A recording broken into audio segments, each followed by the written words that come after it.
Karibu sana mtazamaji, karibu sana kwenye kliniki ya afya mapenzi na Dr. Paul Mwaipopo. Nakuletea mada inayosema mapenzi yaliyokomaa hayana nywinywinywi.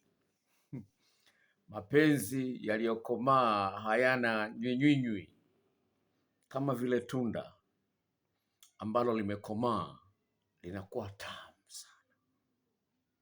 Tunda ambalo halijakomaa linakuwa chungu. Kwa hiyo napozungumzia mapenzi yaliyokomaa, maana yake yamepitia muda fulani na mchakato fulani mpaka yamefikia kwenye utamu. Sasa mapenzi mengi sana yanaweza kufikia miaka 28, miaka 30, bado yamekuwa bado machanga, bado ni machungu. Lakini kutokana na mpango wa Mungu sivyo inavyopaswa iwe. Tunda lazima liive. Kama vile embe linaanza dogo mpaka linaiva, kadhalika na swala lile la ndoa, utamu unapaswa unaongezeka, sio unapungua. Kwa maana imeandikwa, yeye aliyeanzisha kazi njema maishani mwenu lazima ataitimiliza. Imeandikwa kwenye kitabu cha Wafilipi kama sikosei. Kwa hiyo ni jambo la msingi sana fahamu kwamba kama unaishi kwenye mapenzi, mahusiano ambayo yamejaa nywinywinywi, tambua huo sio mpango wa Mungu. Sio mpango wa Mungu. Na kama sio mpango wa Mungu, basi leo nataka ujifunze mpango wa Mungu ni nini. Kwa hiyo hilo ni jambo la msingi, ufahamu kwamba alianzisha mapenzi ni Mungu. Na kama alianzisha mapenzi ni Mungu, basi lazima huyu Mungu ahusishwe katika mahusiano yetu ya kimapenzi ili tuweze kufurahia mahusiano yetu ya mapenzi. Mungu hafurahi kumuona mtu anateseka, anaishi kwa huzuni. Sio mpango wa Mungu. Sasa tuangalie hili andiko ambalo nimelizungumza ili nisiongee maneno ya kwangu mwenyewe. Kitabu cha Wafilipi sura ile ya kwanza mstari ule wa 6. Wafilipi sura ile ya kwanza mstari ule wa 6. Kitabu cha Wafilipi sura ile ya kwanza mstari ule wa 6, uweze kuona kwamba huyu Mungu wetu haishiwi nguvu za kuwasaidia wale ambao wanamtumaini. Wafilipi sura ile ya kwanza mstari ule wa 6 hadi ule wa 7, kuna maneno haya: nami niliaminilo ndilo hili, ya kwamba yeye aliyeanza kazi njema mioyoni mwenu ataimaliza hata siku ya Kristo Yesu. Vilevile kama ilivyo wajibu wangu kufikiri haya juu yenu yote, kwa sababu ninyi mmo moyoni mwangu, kwa kuwa katika kufunga kwangu na katika kazi yangu ya kuitetea Injili na kuithibitisha, ninyi nyote mmeshirikiana nami. Neema na iwe pamoja nanyi. Anasema hivi, naomba sikiliza hapo. Anasema hivi, yeye aliyeanzisha kazi njema mioyoni mwenu ataimaliza hata siku ya Kristo Yesu. Vile kama ilivyo wajibu wangu kufikiri juu ya hayo, kwa sababu ninyi mmo moyoni mwangu, kwa kuwa katika kufungwa kwangu na katika kazi yangu ya kuitetea Injili na kuithibitisha, ninyi nyote mmeshirikiana nami neema hii. Yaani, kwa kadri unavyoweza kushinda majaribu magumu yaliyomo ndani ya ndoa, unaungana na Yesu Kristo katika kutangaza habari njema kwamba yote yanawezekana kwake aaminie. Sasa wewe unaona kwamba umeshindwa kwenye ndoa yako, umeshindwa kwenye mahusiano yako, manake hapo hutoi ushuhuda kwamba Yesu ni mkweli aliyesema kwamba yote yanawezekana kwake aaminie. Manake unasema Yesu alikuwa muongo, mimi ndoa imenishinda hii ndoa imenishinda, watu wanaachana. Kwa hiyo napenda kwambia hivi, Mungu aliyeumba mbingu na nchi, ambaye amesema kwamba yeye ni Mungu wa watu wote wenye mwili, hakuna neno ambalo linamshinda. Yeremia 32:27. Huyu Mungu hajabadilika, hakuna neno ambalo linamshinda. Sasa inakuwaje Wakristo wameshindwa na ndoa zao? Utakuta ndoa za wapagani ni nzuri kuliko hata ndoa za Wakristo. Ndoa za Waislamu ni nzuri kuliko hata za Wakristo. Utakuta watu wanaishi vizuri Waislamu kuliko Wakristo. Inakuwaje? Tunakosea wapi? Wakati Mungu wetu anaitwa ni Mungu ni pendo. Tunakosea wapi? Lazima tujiulize, tusikubali kwenda tu hivi kichwa tu. Tujiulize, inakuwaje? Tunakosea wapi? Ndoa nyingi sana za Kikristo ni vurugu mechi, kimwaga ugali na mimi namwaga mboga. Hizo ni ndoa nyingi ziko hivyo, na haipaswi kuwa hivyo. Tunakosea wapi? La kwanza ambalo tunalikosea ni kwamba tumeshindwa kumwelewa huyu Mungu ambaye kwake yeye amesema ametuumba kwa mfano wake. Tumeshindwa kutafuta kumwelewa huyu Mungu. Hivi Mungu amekuweka hapo na makusudi gani na wewe? Amekuleta duniani ana makusudi gani? Na kwa nini Mungu ameanzisha ndoa? Ana makusudi gani? Tumeshindwa kumwelewa huyu Mungu makusudi yake. Na kwa sababu tumeshindwa kumwelewa huyu Mungu makusudi yake, tunabakia kulaumiana. Utamlaumu mume wako, utamlaumu mke wako, utamlaumu sijui nani, mama mkwe, sijui baba mkwe, sijui mawifi, sijui mashemeji, utawalaumu hao. Hawahusiki kabisa na ndoa yako. Japokuwa wewe unaona kwamba wanahusika, hawahusika. Anayehusika ni Mungu, ndio aliyeanzisha. Haleluya.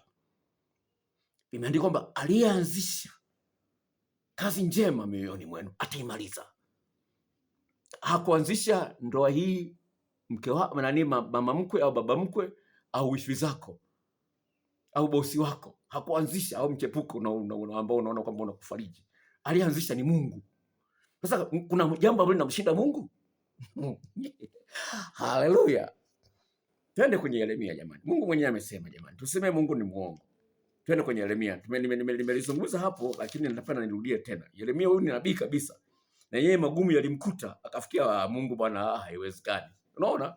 Yeremia yalimkuta magumu. Sawa? Sawa. Twende Yeremia sura ile ya 12.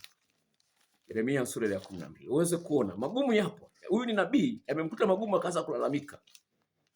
Huyu ni nabii. Sawa? Alimkuta magumu akaanza kulalamika. Sura ile ya 12 kuanzia mstari wa kwanza. Wewe umwenye haki, Bwana, nitetapo nawe, lakini nitasema nawe katika habari ya haki. Mbona njia ya wabaya inastawi? Mbona wote watendao hila wanakaa salama? Umewapanda, naam, wametia mizizi, wanakuwa, naam, wanazaa matunda. Katika vinywa vyao ukaribu, bali katika mioyo yao umbali. Lakini wewe Bwana wanijua, umeniona, umeujaribu moyo wangu, jinsi unavyokuelekea. Wakokote kama kondoo waendao kuchinjwa, wakate ukawaweke tayari kwa siku ya kuchinjwa. Unaweza kuona jinsi gani huyu nabii analalamika. Unaona jinsi anavyolalamika. Anaendelea mstari wa 4. Anasema, hata lini nchi itaomboleza na kukauka majani ya nchi yote kwa ajili ya mabaya ya wakao ndani yake? Wanyama wameangamia na ndege pia, kwa sababu ya walisema hatuoni mwisho wetu. Unaona? Anasema hata ndege wanaangamia. Wanaita climate change. Wanasema climate change, sijui mabadiliko, sijui ya hali ya hewa, mataifa yanakusanyika, sema dunia imebadilika, sijui hali ya hewa, climate change. Yeremia naye aliona climate change. Haleluya. Climate change. Anaendelea sasa. Mungu akamjibu, akamwambia hivi, ikiwa umepiga mbio pamoja na hao waendao kwa miguu, nao wamekuchosha, basi wawezaje kushindana na farasi? Na ujapokuwa katika nchi ya amani usalama, lakini utafanyaje hapo katika kiburi cha Yordani? Kwa maana ndugu zako na nyumba ya baba yako wamekutenda mambo ya hila, naam, wamepiga kelele nyuma yako. Usiwasadiki wajapokuambia maneno mazuri.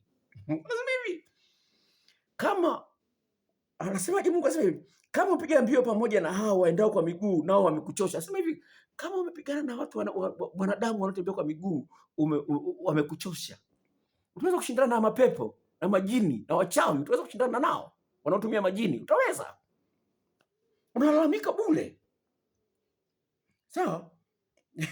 Unaweza kuona jinsi gani? Sasa Mungu anakuja hapa mstari wa 10. Anasema hivi, Bwana asema hivi juu ya jirani zangu wote walio wabaya, waugusao urithi wangu niliowarithisha watu wangu Israeli.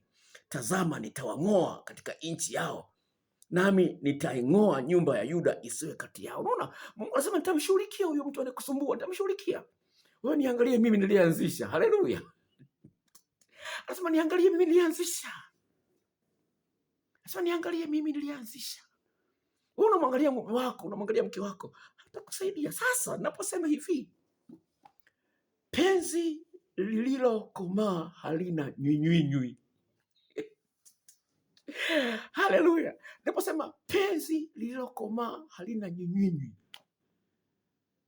linakomaaje na likoje? Mpendwa katika Bwana, kikubwa ambacho tunapaswa kujua ni kwamba huyu Mungu ana mpango wa kutusaidia.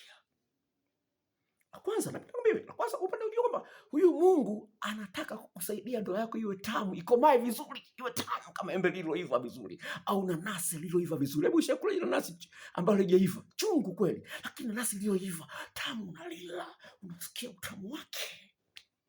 Sasa Mungu anataka kukusaidia katika hilo, lakini lazima ukae naye mkao wa kula. Kama nilivyozungumza kwenye video zilizotangulia, sayansi imethibitisha kwamba mwanadamu ana akili mbili. Kuna akili ambayo iko kichwani na kuna akili ambayo iko kwenye moyo. Ili mume wako abadilike, akupende, ukaione kwa ndoa hii ni tamu. Ili mke wako abadilike, akupende, ili uweze kuona ndoa hii ni tamu, lazima ujue jinsi gani ya kumsaidia aunganishe akili ya kwenye moyo na akili ya kwenye kichwa. Sasa huwezi ukaweza kuoananisha, kwenye wanasayansi waliogundua hili wanaita heart and brain coherence au heart and brain synchronicity, na synchronize moyo na kichwa na sawa. Sasa ili uweze kumsaidia mume wako abadilike, uwe ndoa iwe tamu, na mke wako abadilike awe mtamu, lazima ujue jinsi ya kuunganisha moyo na akili yake. Twende kwenye Waebrania sura ile ya 4 uweze kuona Mungu anavyolalamika. Unasema una imani sana, umeokoka, unasema unampenda Mungu, unasema unamjali sana Mungu, unapenda, unatoa zaka, unafunga sana, unaenda mikesha, lakini hili neno la Waebrania 4 hujalifanyia kazi, na ndio maana ndoa yako imekuwa ni ya kukokota, ya kusukuma. Waebrania sura ile ya 4. Haleluya. Kuanzia mstari wa kwanza. Basi ikiwa ikaliko ahadi ya kuingia katika raha yake. Unazungumzia raha ya yeye alianzisha. Sawa? Unasikia? Sikiza. Waebrania 4. Anasema basi ikiwa ikaliko ahadi ya kuingia katika raha yake, na tuogope mmoja wenu asije akaonekana ameikosa. Wewe umeshaikosa tayari, umebakia malalamiko tu juu ya ndoa yako. Umeshaikosa, lakini nakuweka sawa leo. Maana ni kweli sisi nasi tumehubiriwa habari njema vile vile kama hao, kwamba yote yanawezekana kwake aaminie. Lakini neno lile lililosikiwa halikuwafaa hao, kwa sababu halikuchanganyika na imani ndani yao hao waliosikia. Unaweza kusema halikuchanganyika na imani ndani yao hao waliosikia. Unaweza kuona, kwa hiyo kuna kipengele umekosea, lakini hujui kama umekosea. Kuna kipengele umekosea, lakini hujui kama umekosea. Na kwa sababu hiyo utahangaika sana. Utatamani hata kwenda kwa wachawi, waganga wa kienyeji wakusaidie. Sawa? Twende Warumi sura ya 10 mstari wa 10. Sasa hivi, kwa maana kwa moyo mtu huamini hata kupata haki, na kwa kinywa hukiri hata kupata wokovu. Unaona, kuamini kunahusiana na moyo. Kwa hiyo lazima unganishe moyo na akili. Narudia kusema tena pointi hii kwa sababu nataka niweke sawa. Mungu hafurahii unavyoendelea kuhangaika na kusononeka na ndoa yako. Hafurahii. Aliyeanzisha ndoa hiyo anataka aikamilishe, ikomae sawa sawa. Hafurahii. Lakini hatua ya kwanza ambayo unapaswa kufanya ili kuunganisha moyo na akili, ili Mungu akafanye kazi kwako, lazima ujue umuhimu wa kutulia. Umuhimu wa kutulia.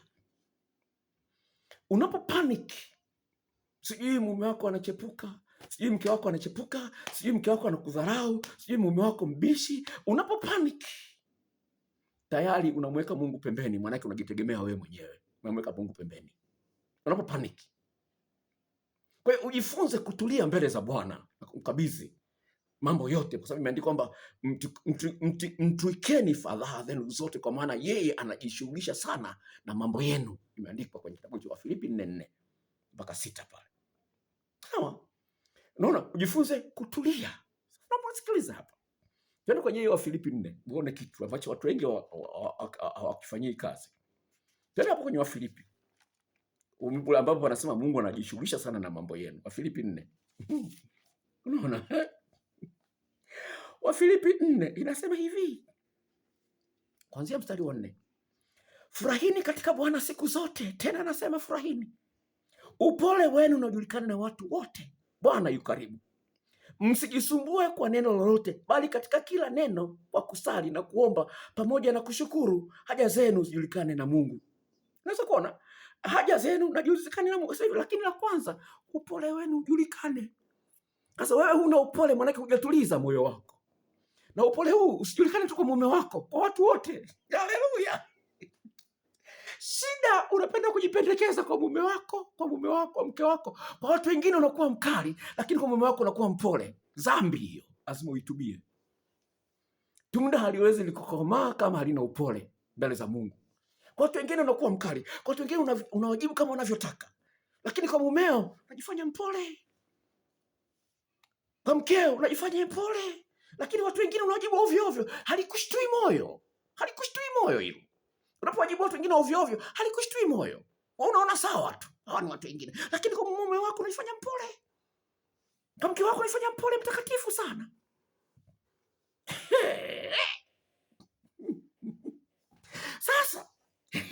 Sasa tumesema hapa, Mtume Petro anasemaje maneno kama haya? Anasema hivi, kwa maana Mungu anajishughulisha sana na kazi zetu. Twende kwa Mtume Petro.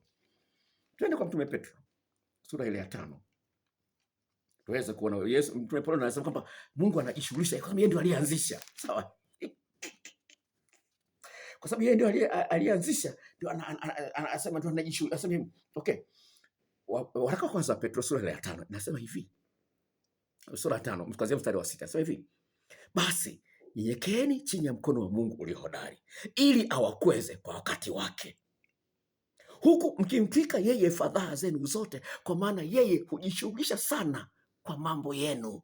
Haleluya. Unaona, yeye alianzisha hii ndoa, anajishughulisha sana na hii ndoa. Lakini je, wewe ni mpole kwa watu wote? Kwa maana hilo ni tunda la Roho Mtakatifu, ni tunda la Mungu. Uwe na upole tena kiasi. Hilo ni tunda la Roho. Katika matunda ya Roho Mtakatifu, moja kati ya hilo tunda ni pole. Sasa wewe unakuwa mpole tu kwa mume wako, kwa watu wengine kwani uwe mpole? Tunda haliwezi kukomaa. Tunda haliwezi kukomaa, litabakia na nywinywi. Asante Mama Samia kwa kutupa msemo mpya. Mama Samia, asante sana kwa kutupa msemo mpya kabisa katika lugha yetu ya Kiswahili. Sawa, ndoa yako itabakia na nywinywi mpaka kufa. Kwa sababu gani? Hukumtegemea Bwana. Ukimtegemea Bwana, kama una upendo wa kweli, utakuwa na upole kwa watu wote. Sawa? Twende sasa nikuonyeshe kwa nini vita, kwa nini nywinywi zinaendelea kwenye ndoa yako. Japokuwa unasema umeokoka, unatoa zaka sana na michango mingi sana. Kwa nini nywinywi zinaendelea? Twende kwenye kitabu cha Mambo, kitabu kwa Kiingereza Second Chronicles, Mambo ya Nyakati, Mambo ya Nyakati. Mambo ya Nyakati wa pili. Mambo ya Nyakati wa pili. Mambo ya Nyakati wa pili. Mambo ya Nyakati wa pili. Mambo ya Nyakati wa pili sura ile ya 16. Mambo ya Nyakati wa pili sura ile ya 16. Okay. Anasema hivi, kuanzia mstari wa 7. Wakati ule Hanani mwonaji akamwendea Asa mfalme wa Yuda, akamwambia, kwa kuwa umemtegemea mfalme wa Shamu, wala kumtegemea Bwana Mungu wako, kwa hiyo limeokoka jeshi la mfalme wa Shamu mkononi mwako. Je, hao Wakushi na Walubi hawakuwa jeshi kubwa mno, wenye magari na wapanda farasi wengi sana? Lakini kwa kuwa ulimtegemea Bwana, aliwatia mkononi mwako. Kwa maana macho ya Bwana hukimbia kimbia duniani mote, ili ajionyeshe kwamba yeye ni mwenye nguvu kwa ajili hao waliokamilika moyo kuelekea kwake. Kwa hiyo umetenda upumbavu, kwani tangu sasa utakuwa katika hali ya vita. Haleluya. Asema kwa sababu hivi umeona kwamba kujipendekeza kwa mume wako, kuwa mpole kwa mume wako ni jambo zuri, lakini kwa wengine umekuwa unawajibu ovyo ovyo. Mume wako mjibu ovyo ovyo, mke wako mjibu ovyo ovyo, lakini wengine kule kazini unawajibu ovyo ovyo.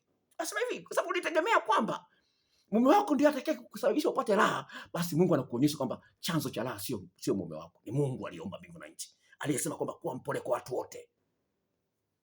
Unaweza kuona jinsi gani umeharibu ndoa yako mwenyewe. Sawa, unaweza kuona. Kwa hiyo kwa sababu umefanya hali kama hiyo, umekuwa ni mtu wa vita. Tuendelee na kitabu hiki cha Mambo ya Nyakati sura ya 25. Sura ya 25 kuanzia mstari ule wa 5. Tena Amazia akawakusanya Yuda, akawaweka sawasawa nyumba za baba zao chini ya maakida na maelfu na maakida wa mamia, naam Yuda pia na Benjamini, tangu wenye miaka 20 na zaidi, akawahesabu akawaona kuwa ni watu wateule 300,000 wawezao kwenda vitani, waliozoea mkuki na ngao. Akaajiri pia watu mashujaa 100,000 wa Israeli kwa talanta 100 za fedha. Lakini mtu wa Mungu akamjia akasema, mfalme, usiwaruhusu jeshi la Israeli waende nawe, kwa kuwa Bwana hayupo pamoja na Israeli, yaani wana wote wa Efraimu. Lakini kama ukitaka kwenda vitani, haya, kitie nguvu, upigane. Mungu atakuangusha mbele ya adui zako, maana Mungu anazo nguvu za kusaidia na kuangusha. Unaweza kuona wakati unataka kujipendekeza kwa mume wako, kwa mke wako, lakini kwa watu wengine unawajibu tu kunyakunya, unawafanyia nyunyunyu watu wengine, lakini kwa mume wako ufanye nyunyunyu. Mungu anakuona. Kwa sababu Mungu amesema mpende na jirani yako kama nafsi yako. Sio kusema mpende mume wako, mpende na jirani yako. Hiyo ni amri kubwa kati ya amri kubwa 2. Hiyo umeiacha, umefanya dhambi. Mtu mmoja alifanya mlokole sana. Mtu mmoja mlokole akamjia Yesu, akamwambia Yesu, nifanyeje niingie ufalme wa mbinguni? Yesu akamwambia, umezitia amri zote 10? Akasema, sijawahi kuzini, sijawahi kuiba, sijawahi kunywa pombe, sijawahi kumtukana mtu. Akaambia, umepungukiwa na jambo moja. Umepungukiwa na jambo moja. Kauze mali zako zote uwape maskini. Kauze mali zako zote uwape maskini. Akaondoka akanyong'onyea roho. Akasema, wanafunzi wakamuuliza, Yesu, inakuwaje Yesu? Sisi tumeacha vitu vyote hivyo tumekufuata wewe. Inakuwaje Yesu? Yesu akamwambiaje? Akasema, kwa wanadamu haiwezekani. Akamwambia, kwa wanadamu. Kwa wanadamu haiwezekani. Kama umpende jirani yako, hata kama uzini, hawa ndoa yako, hata kama uchepuki, ndoa yako itaendelea kuwa na mnyinyi. Haleluya. Hata kama uzini, ndoa yako itaendelea kuwa na nyinyi, kwa sababu Mungu ana nguvu za kuinua na kuangusha. Umeacha amri ya Mungu inasema mpende jirani yako. Nyinyi hazitaisha. Haleluya. Kwa hiyo hili ni jambo ambalo nimelizungumza. Nacheka, najua ni magumu, lakini napenda nikwambie hivi mpendwa. Nawaambia hakutakuwa na nyinyi wala nyinyi. Ukimtegemea Bwana wa majeshi. Haleluya. Nawaambia hakutakuwa na nyinyi wala nyinyi ukimtegemea Mungu wa majeshi. Amesema hakuna anayenitumainia mimi atakayeaibika. Hakuna hata mmoja, Biblia imesema. Kwa hiyo hili ni jambo ambalo nimelizungumza. Nacheka, najua ni magumu, lakini napenda nikwambie hivi mpendwa. Nawaambia hakutakuwa na nyinyi wala nyinyi. Ukimtegemea Bwana wa majeshi. Haleluya. Nawaambia hakutakuwa na nyinyi wala nyinyi ukimtegemea Mungu wa majeshi. Amesema hakuna anayenitumainia mimi atakayeaibika. Hakuna hata mmoja, Biblia imesema. Sasa umetumia nguvu zako. Watu wengine unawajibu ovyo ovyo, lakini wewe unajiona huna. Sasa nakuja sasa kwenye sayansi yenyewe sasa ya ndoa. Sawa. Nimezungumza hapo ili nikuweke sawa. Nakuja sasa kwenye sayansi ya ndoa. Kuna kitu kinaitwa hierarchy of needs. Yaani kuna ngazi za mahitaji ya mwanadamu. Kuna ngazi za mahitaji ya mwanadamu. Nakuja kwenye sayansi sasa, na nimeliacha neno la Mungu hapa, nakuja kwenye sayansi. Kuna mahitaji ambayo mwanadamu anayo, mahitaji ambayo ni ya muhimu sana.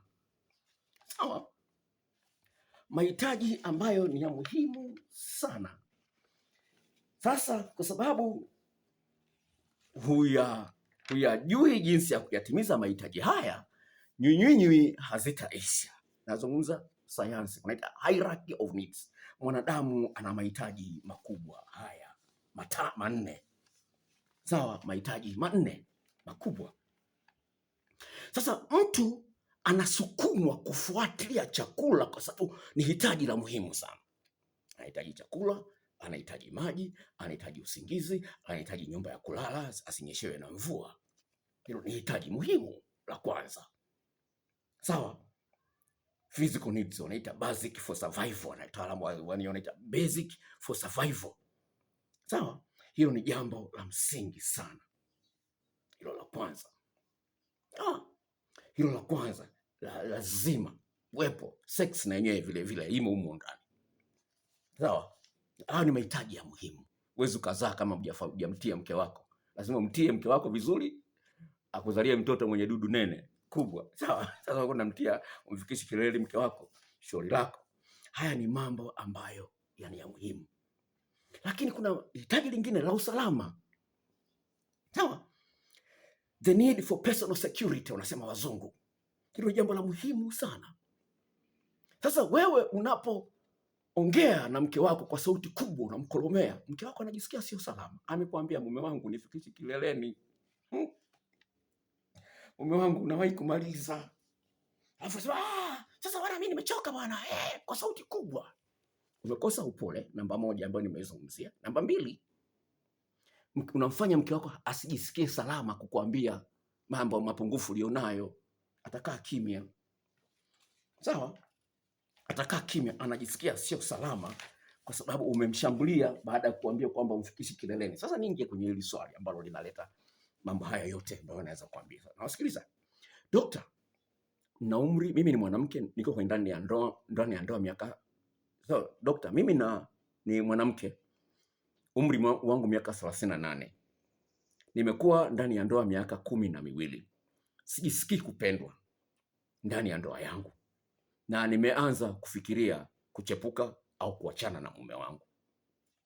Je, hivi kweli dokta, kuna muda ambao unafikia kwamba hujisikii salama ndani ya ndoa yako? Sizungumzii kwamba labda mume wako anakupiga hivi. Na kuuliza, hivi kuna muda ambao ndani ya ndoa unaweza kujikuta unaona kama vile mwenzio hakuelewi. Sawa? Kwa hiyo unaona huko salama kumwambia mambo yaliyo ndani ya moyo wako. Najisikia upweke. Pale ambapo mume wako hakuelewi unalomwambia, anaona kama vile unamshambulia. Anaweza unamwambia jambo zuri lakini analitafsiri vibaya na kuanza kukushambulia. Anafanya vitu ambavyo vinaumiza hisia zangu. Napomwambia madhaifu yake, ananigeuzia kibao. Naonekana mimi ni mkosa. Anapenda kuongea na marafiki zake, na marafiki zake anaongea vizuri, lakini kuongea na mimi haongei vizuri.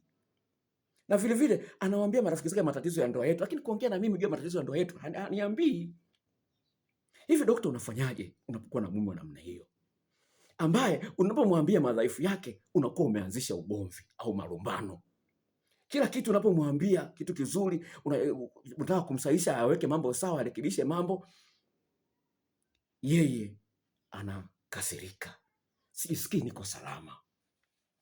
Unaweza kuona mwingine akasemaje katika tafiti ya mada hii, akasema mume wangu mimi anakukolomea, anaongea kwa sauti kubwa pale mnapokuwa unamwambia jambo ambalo halifanyi. Sina mvuto kwa mume wangu sasa hivi. Sawa, lakini yeye bado anasema ananipenda. Unaweza kuona jinsi gani? Sasa mwingine anasema hivi, siwezi nikaelezea hisia zangu kwa mume wangu bila kuanzisha mgogoro. Imefikia hatua sasa nimeamua tu kukaa kimya. Naweka tu mambo ndani ya moyo wangu. Sawa? Asema simwamini mume wangu kabisa.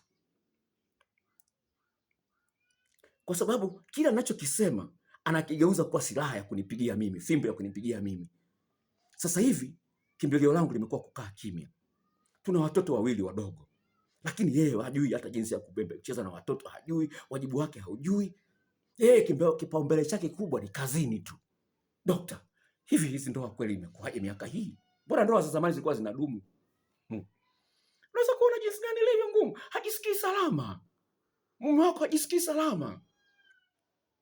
Unaongea na wanaume ovyo ovyo, unakuwa na urafiki na wanaume wengi kuliko wanawake. Mume wako hajisikii salama. Naona anaweza kana anachepukiwa.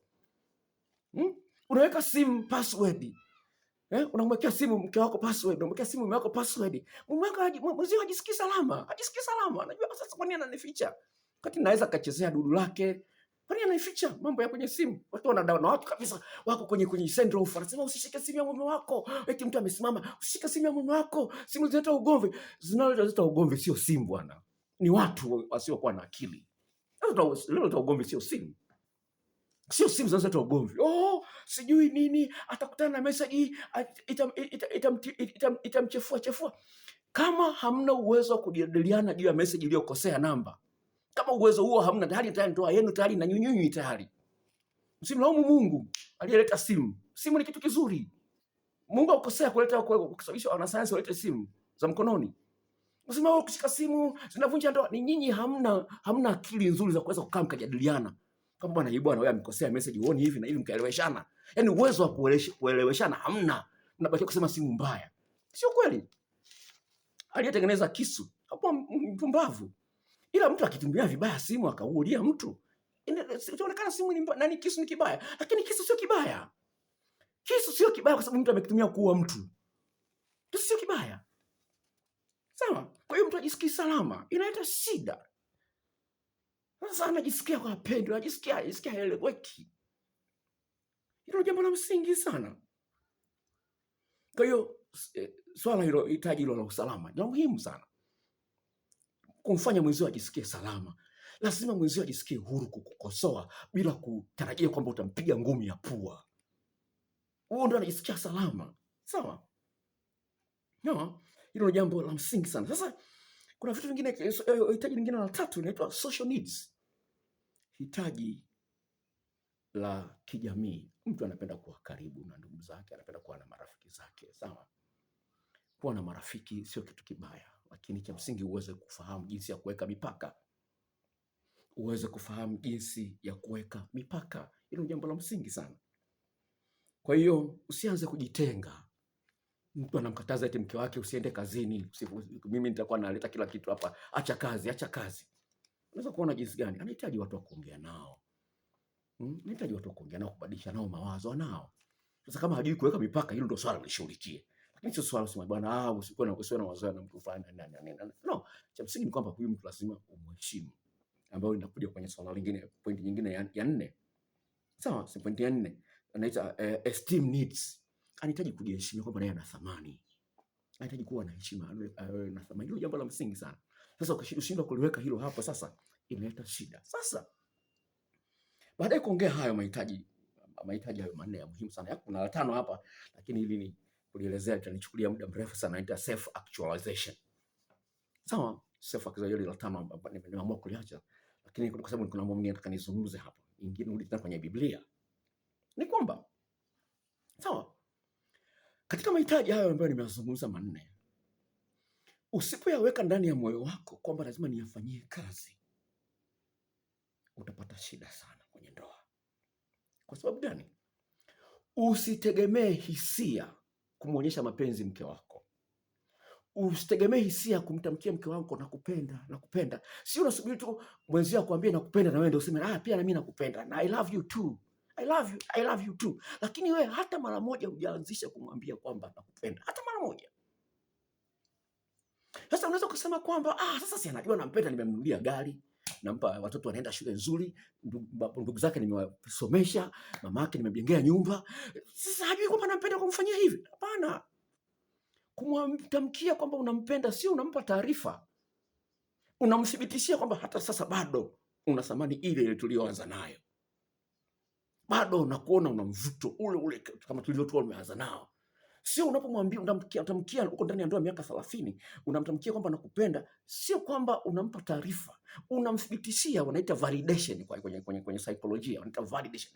Yaani unamthibitishia kwamba wewe bado uko kwenye soko, japokuwa nayaona matako makubwa sana kwenye TikTok, watu waweka matako yao na mapaja yao mazuri, lakini wewe bado nakupenda, japokuwa matako yako sio ya sufuria, bado nayapenda matako yako ya sufuria, nayapenda hivyo hivyo, japokuwa ni sio mwembamba sawa kama Nandi, lakini nakupenda hivyo na kitambi chako hicho nitakilamba lamba vizuri sana, nakupenda hivyo hivyo na kitambi chako nakupenda. Sasa wewe unakaa kimya tu, baraka zinatolewa kwa kutamkwa. Baraka zinatolewa kwa kutamkwa. Sasa wewe kwa nini utamki? Napenda nikwambie hivi, kwa kushindwa kuwa na utulivu, Mungu hawezi akaingilia kati kwenye ndoa yako na kuziondoa nyunyenywe. Nyunyenywe zimo. Sawa, nyunyenywe zimo. Sawa, zitakuja tu. Hata kama hazipo sasa hivi zitakuja. Sababu Mungu amezungumza, amesema kwamba mambo yanayosababisha mtu afanye dhambi ya lazima yatakuja, lakini ole wake yeye anayesababisha. Mambo ya kumfanya mume wako achepuke yatakuja, lakini ole wake wewe unayesababisha, kwa sababu hujui kukata kiuno vizuri. Haleluya. Hujui kumnyonya mume wako. Acha nikuletee shuhuda hapa ya dada moja. Ndoa ina miaka mingapi? 38, 28. Nimemtumia video jana. Huyu dada amesha ile hedhi imefunga, sawa? Sawa, siku zake za hedhi zimekatika kutokana na umri, sawa? Jana kaniambia dokta. Sawa, kaniambia dokta, nimekata hedhi, naona hamu ya tendo la ndoa imepungua. Sawa? Atenda hamu ya tendo la ndoa imepungua, naomba dawa. Nikamwambia dawa gharama yake shilingi 45 huko Dar es Salaam, na kutumia kwa mabasi utapokelea Shekilango.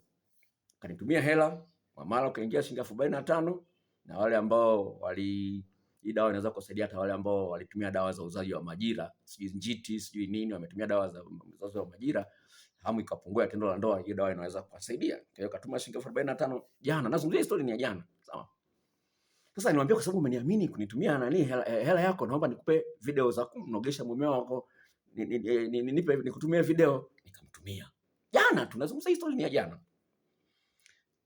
Kama ungekuwa unaweza kuona tarehe, ungeweza kuona hapa kwenye hii chati zangu na huyu mdada.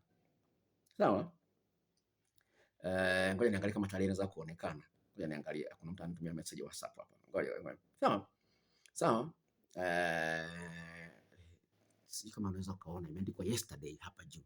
Imeandikwa yesterday hapa juu. Imeandikwa yesterday. Unaona yesterday, unaiona yesterday ile? Unaona? Yesterday. Sawa? Imeandikwa yesterday. Sawa?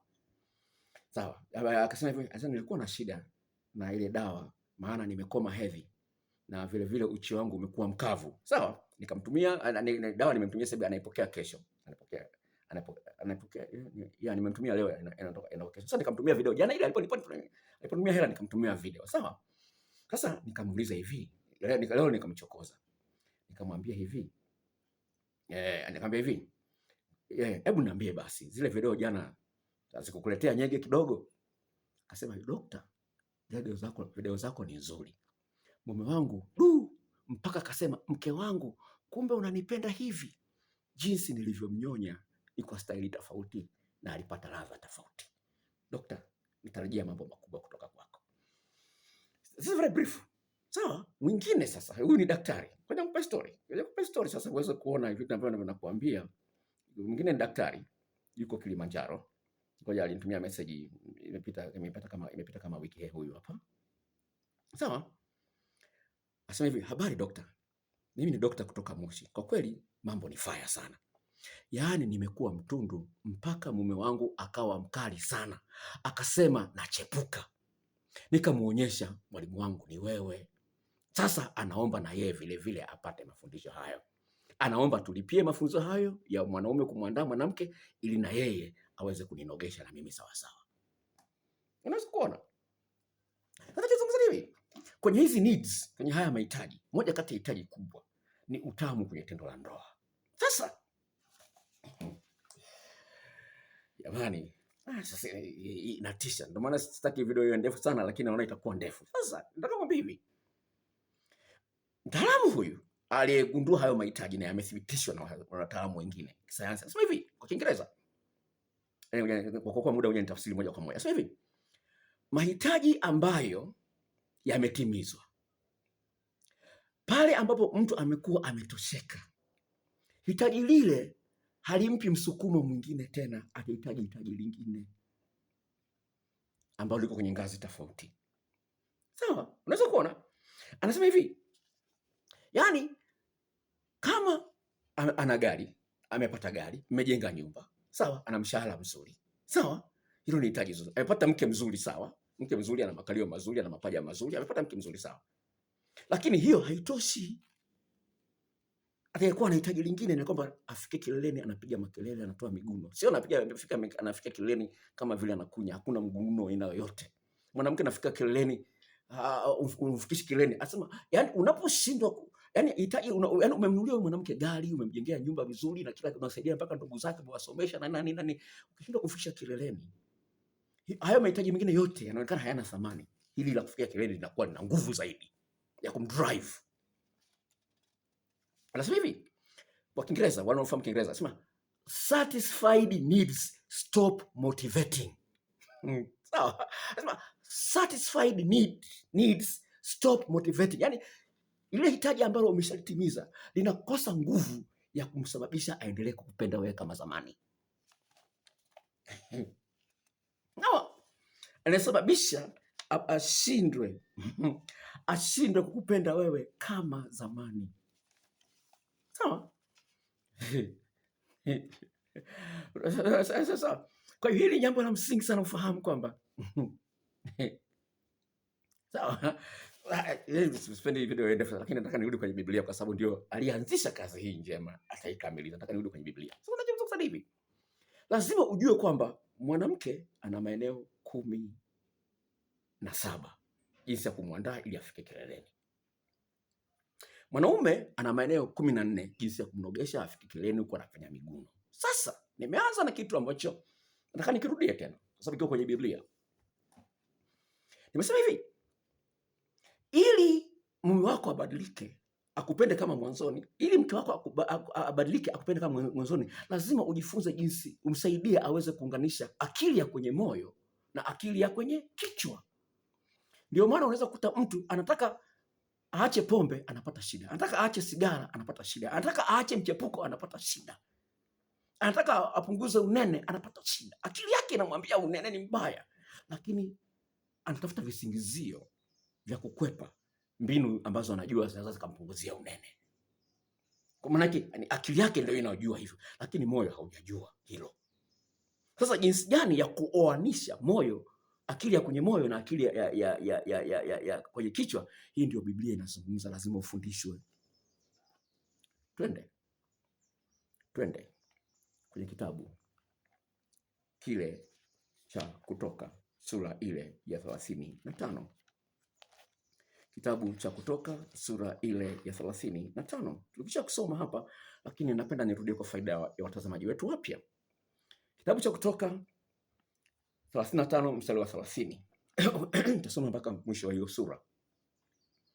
Kisha Musa akawaambia wana wa Israeli, angalieni, Bwana amemwita kwa jina lake Bazaleli mwana wa Uri, mwana wa Huri, na kabila la Yuda, naye amemjaza roho ya Mungu katika hekima na akili na ujuzi na kazi za ustadi kila aina pamoja na sex. Ndio maana yake hapo. Hili neno la Bwana. Sawa? Mstari wa 32. Na kuvumbua kazi za werevu na kufanya kazi za dhahabu na fedha na shaba na kukata vito vya kutilia na kuchora miti, atumike katika kazi ya werevu kila aina. Sawa? Naye amemtilia moyoni mwake ili apate kufundisha yeye na Oholiabu mwana wa Ishimaki wa kabila ya Dani. Amewajaza watu hao akili ya moyoni. Nchi hapa isiendelee. Amewajaza hao akili ya moyoni. Sasa wewe umekalia akili ya kichwani peke yake. Umeambiwa uishi na mke wako kwa akili, atachapuka. Yaani anaposema kwamba ishi na mke wako kwa akili, yaani unapoishi na mke wako kama unaishi na jambazi umelikamata, muda wote unaweza kachoropoka. So unapoambiwa kwamba ishi na akili na mke wako, maana ni kama vile umekamata jambazi, limewashinda wengi, lakini wewe umelikamata, lina uwezo wa kuchepuka. Kwa hiyo lishike kwa akili. Sasa hujui maeneo 17 ya mke wako, atachopoka. Hujui maeneo 14 ya mume wako, atachopoka, kwa sababu ni hitaji ambalo ni la muhimu kwake. Sasa unafikiria kumfulia nguo, kumpikia, kumpanulia miguu peke yake inatosha?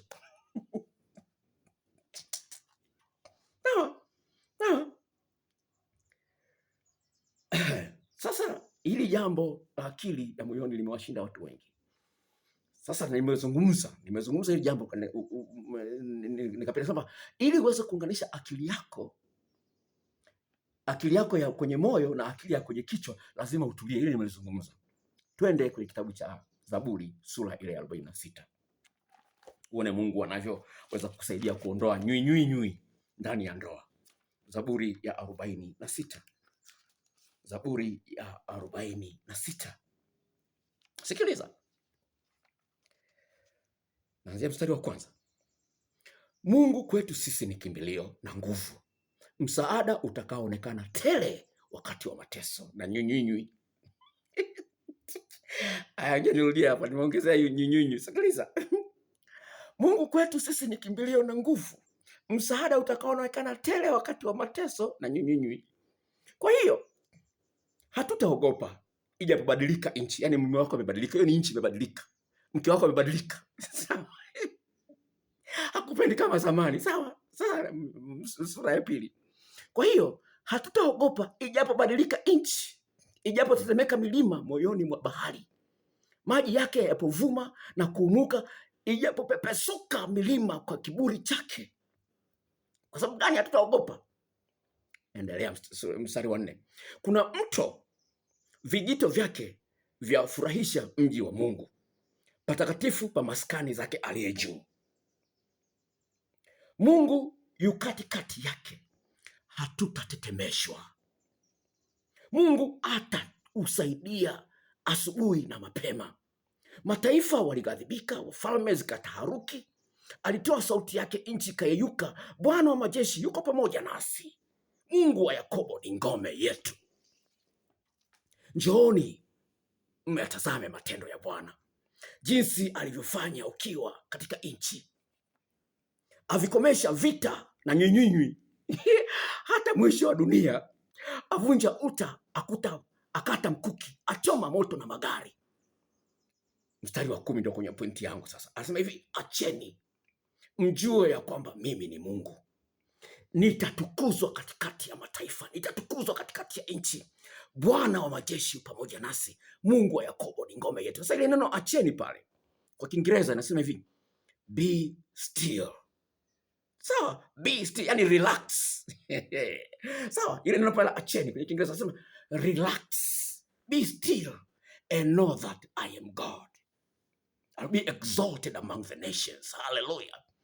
Sasa watu wengi waliookoka hawajui jinsi ya kutulia na Bwana, ili Bwana atukuke katika magumu yao, ili aweze kuondoa nyunyunyi. Tumesoma pale Zaburi ya 46 mstari wa kwanza hadi wa 2. Nasema hivi, Mungu kwetu sisi ni kimbilio na nguvu, msaada utakaoonekana tele wakati wa mateso na nyunyunyi. Haleluya. Sasa wewe, huyu Mungu wako yuko wapi? Ambaye ameshindwa kusaidia. Mungu wako yuko wapi? Haleluya. Nakuuliza hilo swali. Mungu wako yuko wapi katika hizi nyinyi? Kwa nini unalalamika, mtu kulalamika? Mtu akunungunika. Kwa nini umekuwa mtu akunungunika na kulalamika? Baada kumwangalia Bwana aliyeumba mbingu na nchi. Twende kwenye Yeremia 32. Yeremia 32 mstari ule wa 27. Kuna maneno haya nishasoma juzi, lakini ngoja niarudie kwa faida ya watazamaji wetu. Yeremia 32. Okay, hii hapa. Yeremia 32 mstari ule wa 26 hadi ule wa 27. Ndipo neno la Bwana likamjia Yeremia kusema, tazama, mimi ni Bwana Mungu wa wote wenye mwili. Je, kuna neno gumu lolote nisiloliweza? Asemaje Mungu hapa? Tazama, mimi ni Bwana Mungu wa wote wenye mwili. Mume wako ana mwili, hana mwili? Je, Mungu amemshinda? Amemshindwa? Mke wako ana mwili au hana mwili? Je, Mungu amemshindwa? Sasa ndio nataka nikulete mahali ambapo sasa utaweza kuondolewa nyunyunyu zako. Nataka nikulete sasa hapo. Sasa nimesema hii na narudia tena. Mungu anatamani sana sana akusaidie. Sana. Yeye aliyemtoa mwana wake wa pekee kufa msalabani kwa ajili yetu, msalabani akateseka. Yesu analia msalabani, Mungu wangu, mbona umeniacha? Amelia kwa ajili yako wewe. Lakini Yesu msalabani akasema, tazama, imekwisha. Sasa imekwisha. Hakuna malalamiko tena, hakuna nyinyi tena. Hakuna nyinyi tena. Sasa basi, naomba nikulete sasa. Naomba nikulete hapa. Naomba unisikilize. Yesu aliposema imekwisha pale msalabani, ni kweli kabisa imekwisha. Biblia inasema kwamba alichukua masikitiko yetu yote pale msalabani. Alichukua mahangaiko yetu pale msalabani. Adhabu iliyotuletea amani yetu aliwekewa pale msalabani. Isaya 53 inasema hivyo. Adhabu ya amani yetu ilikuwa pale msalabani, Yesu alichukua. Kwa nini wewe huna amani kwenye ndoa yako? Kwa nini? Umekosea hapa. Twende kwenye Isaya 30. Isaya 30. Hapa ndipo ulipokosea. Ndio maana kuna nyinyi sana na tunda lile la Roho halijakomaa. Isaya sura ile ya 50. Umekuwa tu mwepesi kusema hakuna silaha itakayoinuliwa dhidi yangu itakayofanikiwa, na yaweza yote katika yeye anitiaye nguvu, wakati una amani ndani ya ndoa yako. Isaya sura ile ya 30. Isaya sura ile ya 30. Sikiliza mstari wa kwanza. Anasema hivi, huyu ni Mungu anaongea hapa. Bila jazba, kwa upole kabisa. Anasema hivi, ole wa watoto wa asi, asema Bwana, watakao mashauri lakini hawayataki kwangu mimi, wajifunikao kifuniko lakini si cha roho yangu, wapate kuongeza dhambi juu ya dhambi. Waendao na kuteremka Misri, wala hawakuuliza kinywani mwangu, ili wajitie nguvu kwa nguvu za Farao na kumtumainia kivuli cha Misri. Naomba nisikilize hapa. Naomba narudia tena kusema maneno sababu yana uzito wake. Ole wao watoto waasi, asema Bwana, watakao mashauri lakini hawayataki kutoka kwangu mimi, wajifunikao kifuniko lakini si cha roho yangu, wapate kuongeza dhambi juu ya dhambi. Waendao kuteremka Misri, wala hawakuuliza kinywani mwangu, ili wajitie nguvu kwa nguvu za Farao na kutumainia kivuli cha Misri. Jamani, sikiliza hapa maneno haya. Naomba nirudie haya maneno haya ya sababu. Nasema hivi, wajifunikao kifuniko lakini si cha roho yangu, wapate kuongeza dhambi juu ya dhambi. Wapate kuongeza dhambi juu ya dhambi. Kwenye video niliyoweka jana nimesemaje?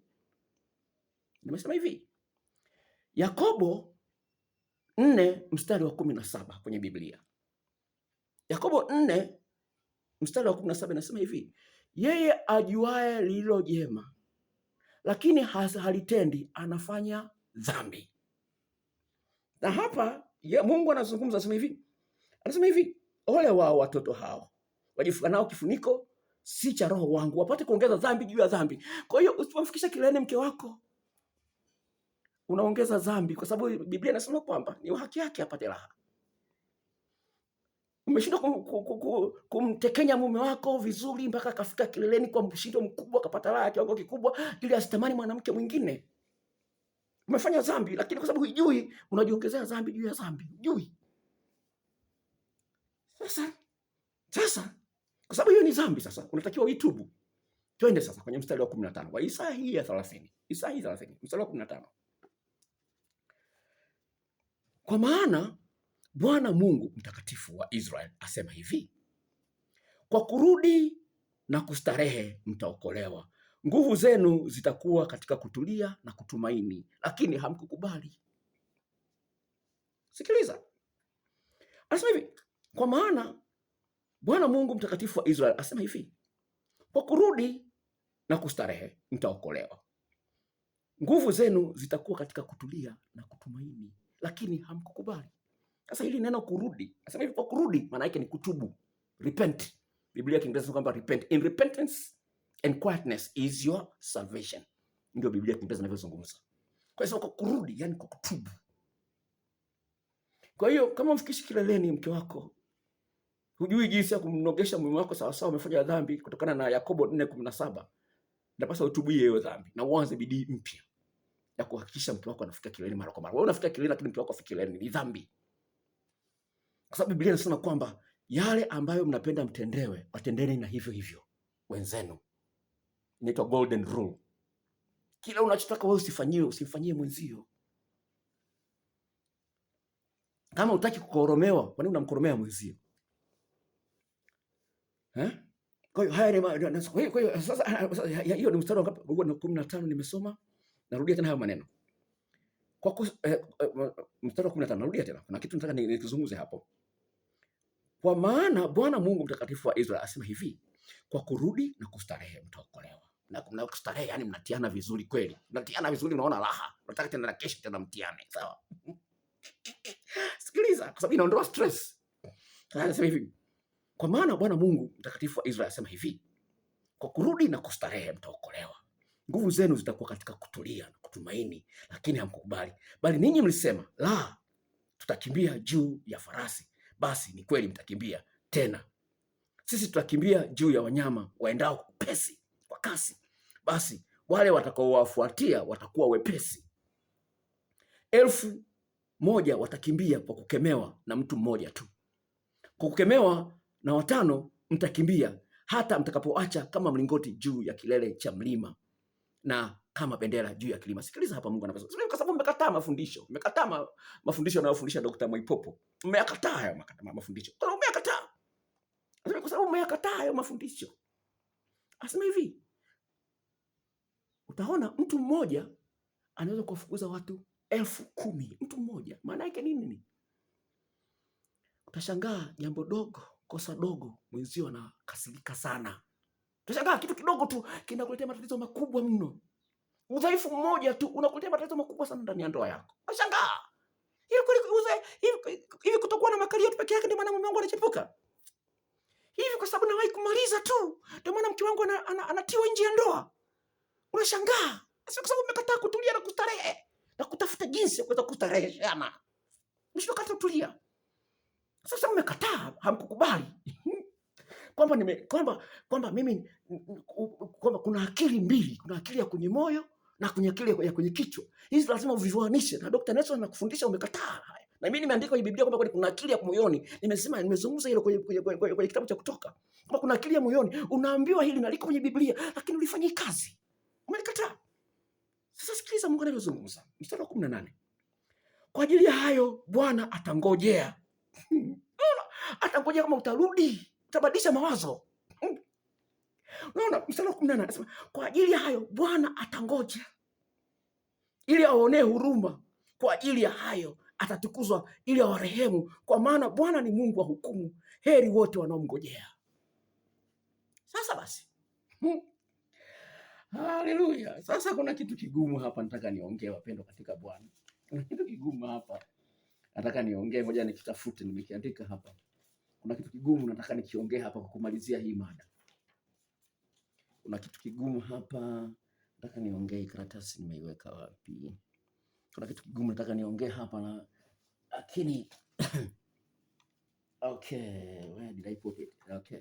Kuna kitu kigumu nataka niongee hapa, usije ukaona kwamba nimekukandamiza sana, lakini napenda uelewe kwamba hili jambo ni jambo la msingi. Tusome pale kitabu cha Kutoka sura ile ya 7 mstari wa 18.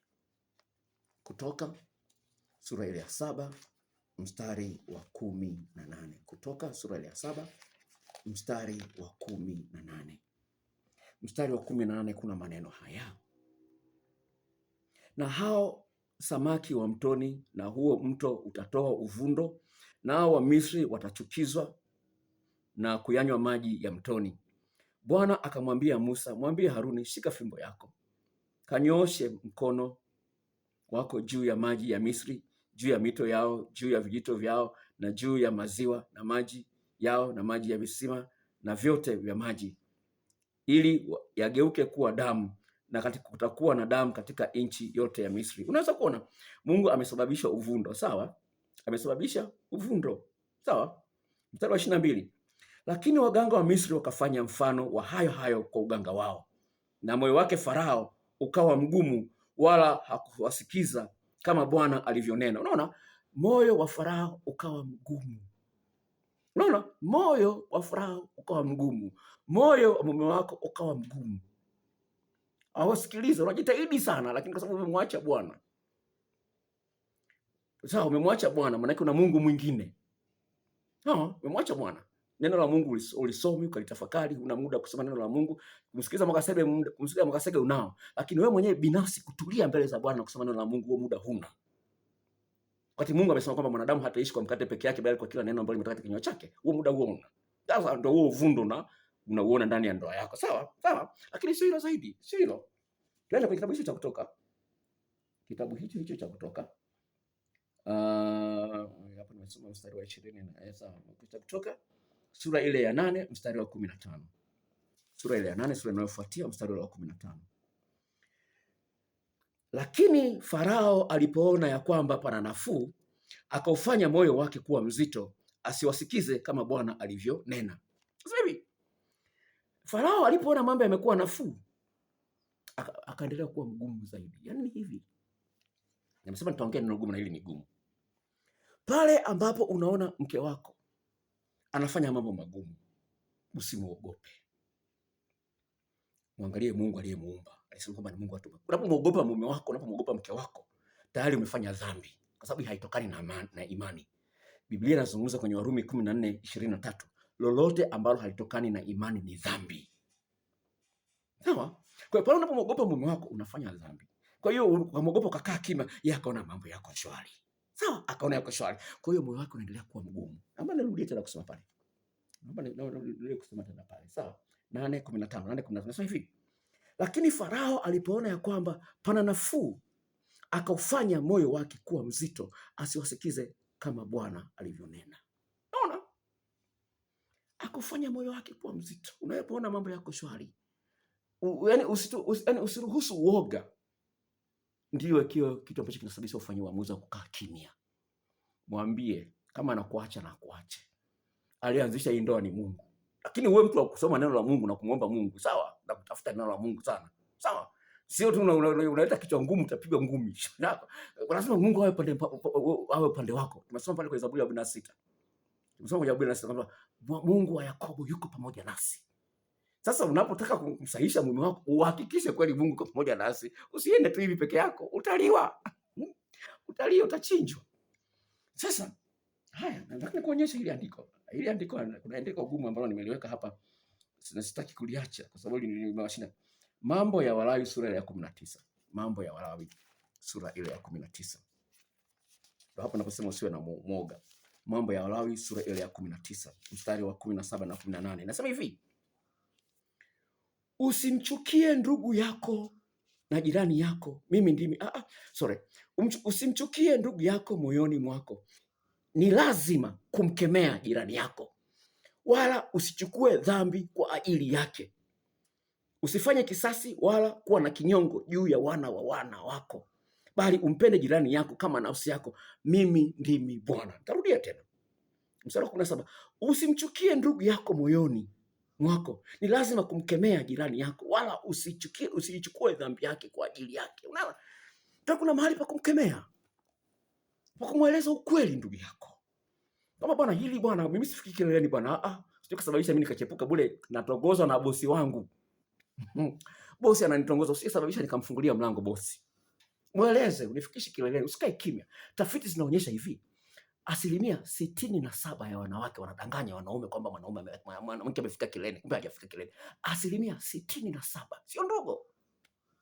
Mkemia mkuu mwaka juzi akasema 40% ya watoto waliomo ndani ya ndoa, wale wanaume wamesingiziwa. Yule watoto wanawake walichepuka, wakazaa nje ya ndoa, wakaleta watoto ndani ya ndoa. 40% ya watoto waliomo ndani ya ndoa. Huyu ni mkemia mkuu anayepima DNA. Mwaka juzi katoa hizo takwimu. Sasa wewe unakaa unashindwa kuoanisha moyo wa mke wako, akilia kwenye moyo wake na akilia kwenye kichwa.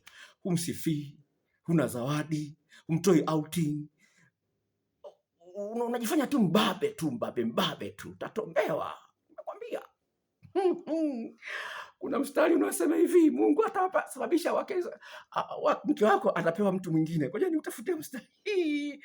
Tena nimeukumbuka mstari ndio wakomeshe kwa nimalize na hiyo. Malize na hiyo. Mungu amesema kwamba atawapa wake zenu wanaume wengine. Kitabu cha Yeremia. Kitabu cha Yeremia. Kitabu cha Yeremia. Kitabu cha Yeremia, Yeremia sura ile ya 8. Yeremia sura ile ya 8. Wewe unajiona mjanja sana, hujui kumwandaa mwanamke, hujui kumfikisha mwanamke kileleni, unajiona mjanja sana. Mke wako atapewa mwanaume mwingine ambaye humjui, tena na dudu kubwa kuliko ya kwako. Alafu sasa utashangaa mwanamke ameanza dharau, kwa sababu imeandikwa kwenye kitabu cha Wimbo Ulio Bora sura ile ya 8 mstari wa 6 hadi wa 7 kwamba mwanamke atakudharau kabisa unaposhindwa kumnogesha sawa sawa. Hata kama ungome umemnunulia magari, umemnunulia kumjengea nyumba, Biblia inazungumza kitabu cha Wimbo Ulio Bora sura ile ya 8 mstari wa 6 hadi wa 7 kwamba atakudharau tu. Sasa sababu amekudharau, atatafuta mwenye dudu kubwa kuliko la kwako. Yeremia sura ile ya 8 kuanzia mstari ule wa 9 hadi ule wa 10. Sikiliza. Wenye hekima watatahayari, wamefadhaika na kushikwa. Tazama, wamelikataa neno la Bwana. Wana akili gani ndani yao? Nitarudia mstari wa 9 kabla sijaingia wa 10 ndio wenye pointi yangu. Wenye hekima wametahayari, wamefadhaika na kushikwa. Tazama, wamelikataa neno la Bwana. Wana akili gani ndani yao? Wakati Mungu amekwambia ishi kwa akili na mke wako. Sawa, sasa mstari wa 10 ndio pana mnogesho. Basi, kwa hiyo nitawapa watu wengine wake zao, na mashamba yao nitawapa wale watakao wamiliki, maana kila mmoja wao tangu yule aliye mdogo hata aliye mkubwa ni mtamanifu, tangu nabii na wachungaji na makuhani, kila mmoja hutenda mambo ya udanganyifu. Unasema umeokoka, huo ni udanganyifu kama hutafuti maarifa. Unasema umeokoka, sawa, ujui jinsi ya kumnogesha mume wako sawa sawa, sawa. Kutokana na Yakobo 4:17, yule ajuaye jema lakini asilitende amefanya dhambi. Kwa hiyo mume wako atapewa watu wengine. Tumelisoma hili. Mume wako atapewa mwanaume mwingine. Mume wako atapewa mwanamke mwingine. Na wewe mume wako atapewa mke wako atapewa kwa wanaume wengine. Hili ni andiko la Mungu, sio maneno yangu, na halitapita kwa sababu ya ujinga wako ya kutafuta maarifa. Mungu amesema kwamba asiyetafuta maarifa anatafuta kifo. Sawa, nimalizie na hilo andiko kwa sababu nimelikumbuka. Mithali 8. Asiyependa maarifa anatafuta kifo cha ndoa yake yeye mwenyewe. Mithali 8. Haya, kuanzia mstari wa 31 inasema hivi. Kuanzia 31 hadi 36. Anaheri mtu yule anisikilizaye, akisubiri siku zote malangoni pangu, akingoja penye vizingiti vya milango yangu. Maana yeye anayeniona mimi anaona uzima, naye atapata kibali kwa Bwana. Bali anikosaye mimi hujidhuru nafsi yake mwenyewe. Nao wanaonichukia mimi hawapendi elimu, hupenda mauti. Mwenzio atachepuka. Kwa sababu gani? Hata maji machafu yanazima moto. Nyegeza mwenzio uzimalizi. Nyegeza mume wako anaisha goli moja kumsaidia pale goli la pili la tatu imekushinda. Waswahili wanasema hivi, hata maji machafu yanazima moto. Hatajali kwamba anachepuka na changu doa anayejiuza. Hatajali. Maji machafu na yenyewe yanazimaga moto. Mpendwa, kama unaangalia video hii kwa mara ya kwanza, kuna video 50 kwa ajili ya wanawake na kwa ajili ya wanaume, na kutumia kwa njia ya Gmail, akaunti ya Google. Yahoo haina mitambo ya kuendesha video. Sijui Hotmail, sijui iCloud haina mitambo hiyo. Tafuta Gmail na kutumia video hizo 50. Siwezi nikakutumia kwenye WhatsApp. Nikutumia WhatsApp na kutumia video 8 tu badala ya video 50 kwa gharama ile shilingi 10,000. Hii ni Kliniki ya Afya Mapenzi. Subscribe kama unaangalia kwa mara ya kwanza, ili nitakapoweka video nyingine kali inayokuja na kukaribisha Valentine isikukose. Kuna video nyingine inakuja kabla ya Valentine. Kwa hiyo jisajili, subscribe, share with your friends. Angalia maelekezo hapo jinsi ya kupata video na majarida, na kuwekea maelekezo hapo chini, na Mungu akubariki. Bye bye.